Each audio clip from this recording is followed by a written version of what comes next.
this feels like a little bit of a too easy first question, but I feel like it's really important in this case. Before we talk about the subject at hand, I kind of think I need to know what qualifies as a costume to you. Well, everything. Yeah, that's sort of what I thought you were going to say. Yeah. So I imagined that this conversation, because it's you and me, we'd end up talking about identity or like all the costumes we wear, from outfits to special outfits to transformative outfits, which are kind of all outfits, to like all the aspects of persona that we wear and whatever is underneath. Oh, so what's underneath counts as part of the costume too? Or beyond, or... Right. So everything around you changes based on what you're wearing. And that, so you're like sort of putting on a world, not just an outfit, or at least a whole room. Yeah, no, beautiful. Yeah, like couldn't have said it better myself. So when did the concept of it as a costume become important to you, or like in what environments or scenes or in what outfits? Yeah, I mean, what a good question. I feel like I've always loved costumes. So now I'm going to talk about costumes in the way that many people might understand them. Yes. I'm going to condense everything back to being like Halloween costumes. Right. And where did it switch? I always loved them. I loved them as a kid. I think a lot of kids love them.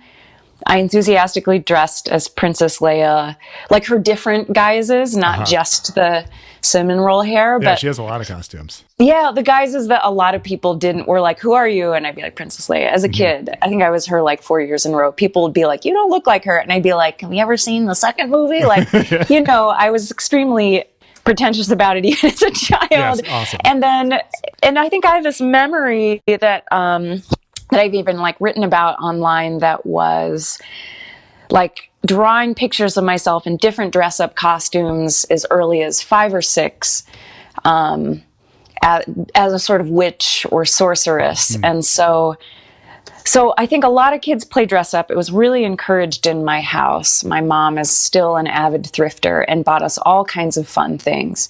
We had this amazing costume trunk. All the kids came over. But it wasn't really self-conscious then. I think that's a thing kids do in play, in learning about themselves, that's accepted, but considered kid stuff.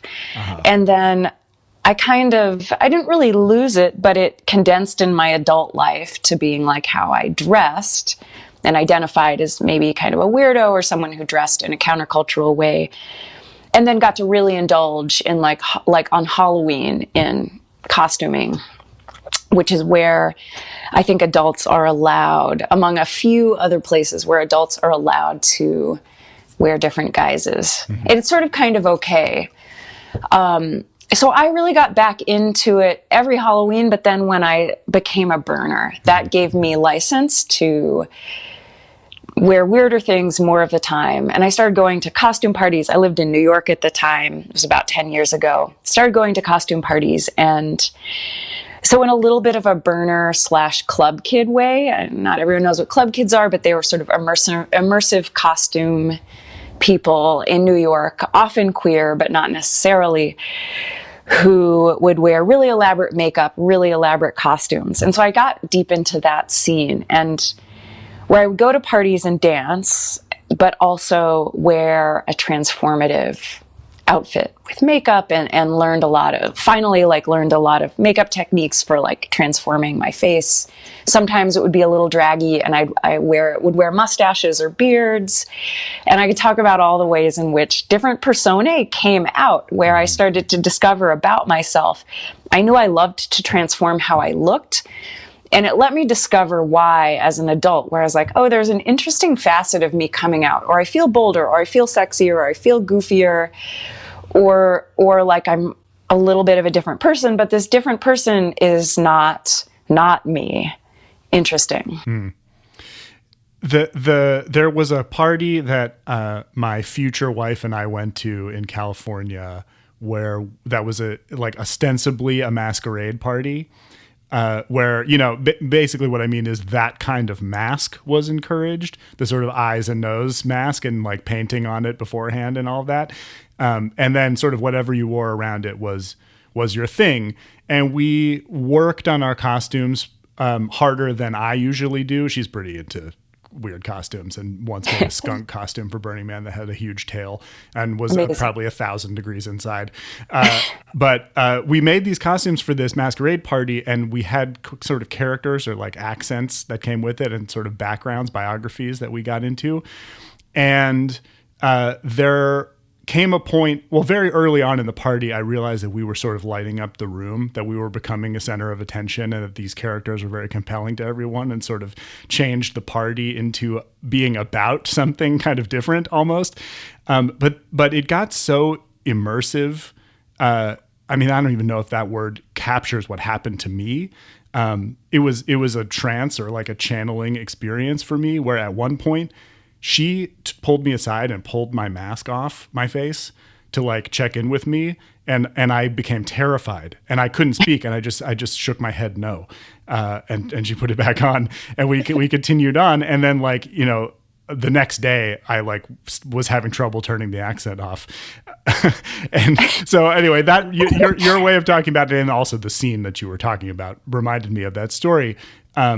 And that was an event at which I learned that something much more powerful was happening than, you're right, like identity and like how you show up in the world and like all of those things are topics that we could get into. But I feel like underneath that word transformation that you've used a couple of times, I think is really not an exaggeration, right? Or a metaphor in like the fullest expression of putting on a costume. So I wonder if you could tell me a little bit about the transformation process, like maybe specifically in terms of like putting it on. Like you talked about makeup techniques and like you've obviously are making tons of decisions as you get your costume together. Like tell me how the change takes place from before to after. For me anyway, it was also like specifically talking about costumes for like a costume party. But though I would say a micro version of what I'm about to describe happens anytime I'm putting on any outfit, whether it would be business casual, which have crafted a life, so I never have to do that. Yes. And but I have my own business wear, which is like yoga outfits, which is still a kind of costume playing a role. So there's always a micro transformation. And I would argue that's for anyone who puts on anything, anytime, even if it's a suit or an outfit of habit that we wear to be taken seriously professionally. And so, but that process became more clear to me as I would, like the flow of my week when I was really deep into costuming and doing like a costume party a week or so, or maybe it was every other week. And now maybe I do it less frequently, but still do that sometimes. I would, let's say, I'm going to say in my New York world, I would usually have costumes I'd worked on before. I'd have little pieces that were kind of modular that I'd made or bought that I would mix and match. I would usually go to the fashion district and find a few more choice things that were an aesthetic decision. So I was coming at this, as a visual artist, I'll say, and sort of as a outfit sculptor and a person who really enjoyed the detail of like putting all the little things together. So there was this visual aesthetic thing I was doing. But even as I would be in the fashion district and like riding the subway and like conceptualizing what I was doing, and most parties would have a theme that I was working around, I would be like I didn't start trying to do this consciously at first, though it became part of the practice. I'd be like developing a persona, imagining what this person would be like. And I wouldn't fully know till I'd put it all on and was getting ready to go to the party, and then was at the party interacting. So it's like anything relational, and was about how I was being perceived and was emergent of the outfit, the somatics of how it felt too. So I would usually spend then Friday, I would teach like a half day. I was a yoga teacher in New York too, and I would teach like a half day. The afternoon, I would like go to the fashion district, get the last little things, the details I needed. I'd go home, smoke a spliff, probably eat a meal, and then spend most of my evening like crafting this outfit. And so it would be maybe it would be paper mache or painting or sewing or putting things together. I mean, a lot of sewing actually didn't happen. It was often held together by safety pins, like our entire world in a manner of speaking, right? So it also taught me something about how beautifully shoddy everything is, how there are places to like, or maybe not, shoddy is part of it that I actually love. I love how like hanging on by a thread things are. Sometimes that's horrible. Sometimes it's beautiful. But also I was like, oh, there are these places where you can peek behind the scenes if you know how to look.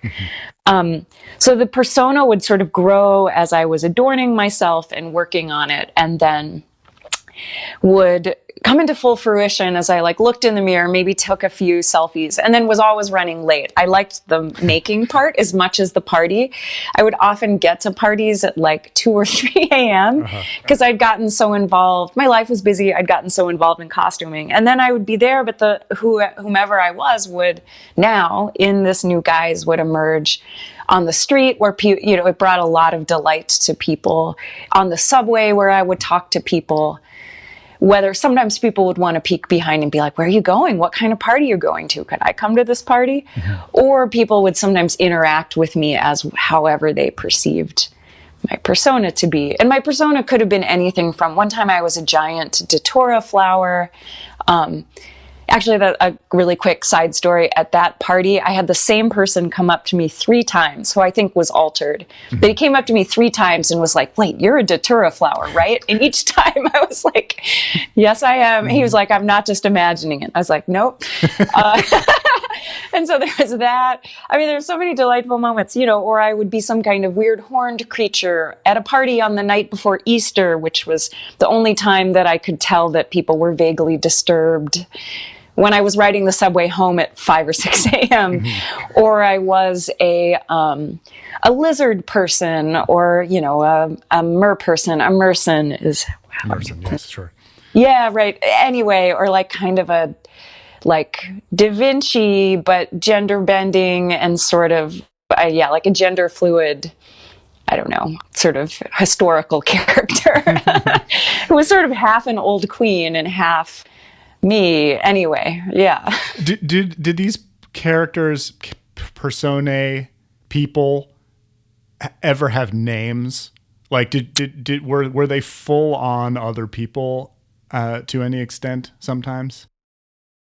No, that's a really good question. Not usually. Usually they would be more like a character and it felt more expansive. I mean, I would still mix and match things and sometimes reuse costumes, but it felt like that was the first line or first moment of development in a way. And if I had worn them more, they could have developed into their separate things. They still felt very different, but in a way they all also fell under my like Burning Man persona, who has a name, apply a name, as burners would call it, and who is... But which is consistent between costumes and in different days. Yeah, in a sort of kind of essence that's like a little more of a sex muppet than I am in real life. Let's say, well, like most burner costumes, frankly.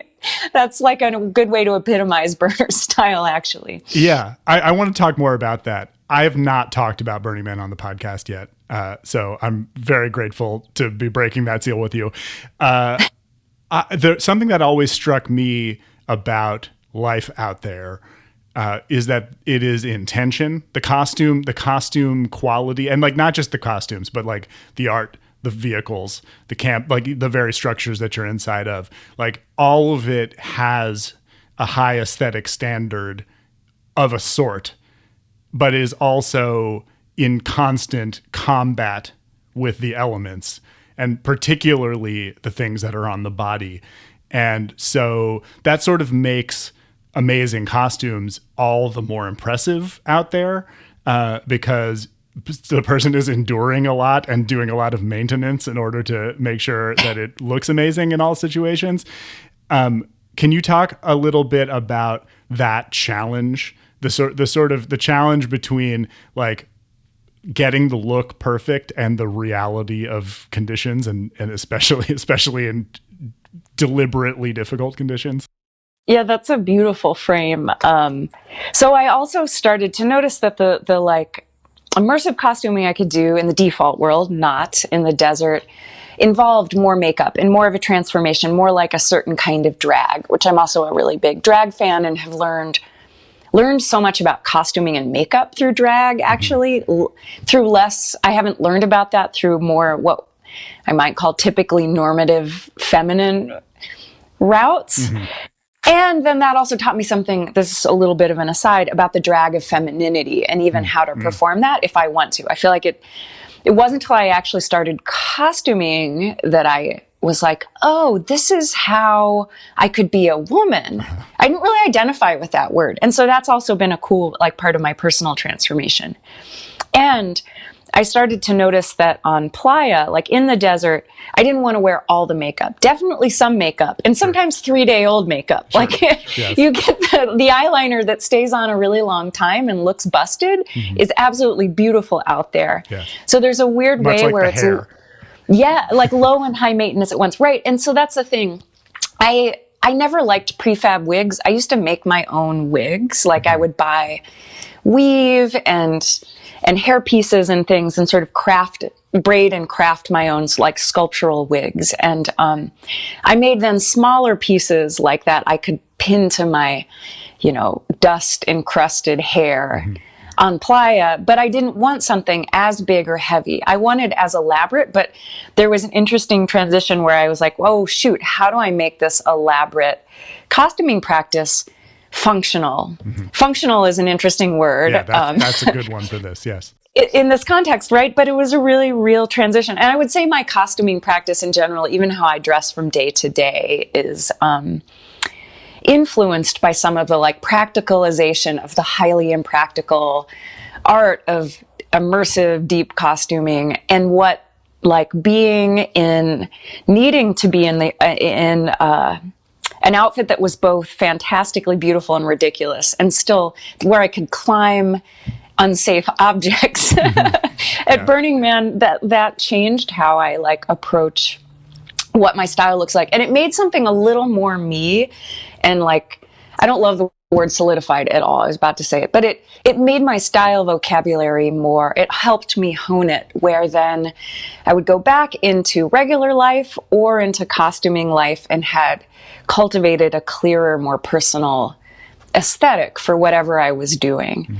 And so, yeah, there's also just the beauty of living in a weird ass costume for days and days on Playa, where even if you take a couple hours and your group almost leaves you behind because you're like, I just one more fake eyelash, like I'll be, and they're like, stop faffing. And you're like, it has to be perfect. And then you immediately go out, you're covered in dust, your eyelash falls off, and you're even more beautiful because of how like bedraggled everything is. I mean, it's like us. It's like aging if we let it show in its beauty. It's like I'm almost getting teared up saying this. It's like if we develop comfort in letting our true personalities show and letting the mask reveal more instead of conceal, how we then, as we age, are more and more beautiful in our amazing like imperfection that is so unique.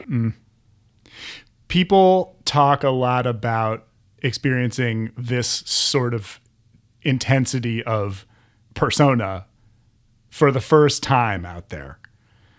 It doesn't sound like that was the first time for you, although I'm not quite sure of the chronology. Did something change there that you hadn't experienced before, or was it like already natural for you?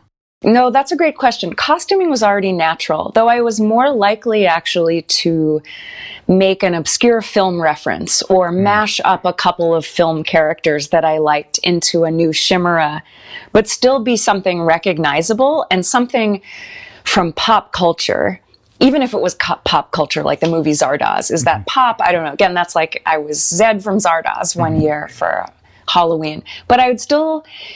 It was usually, I was a character people would maybe recognize, not a character I necessarily came up with, though I still noticed different parts of myself emerging.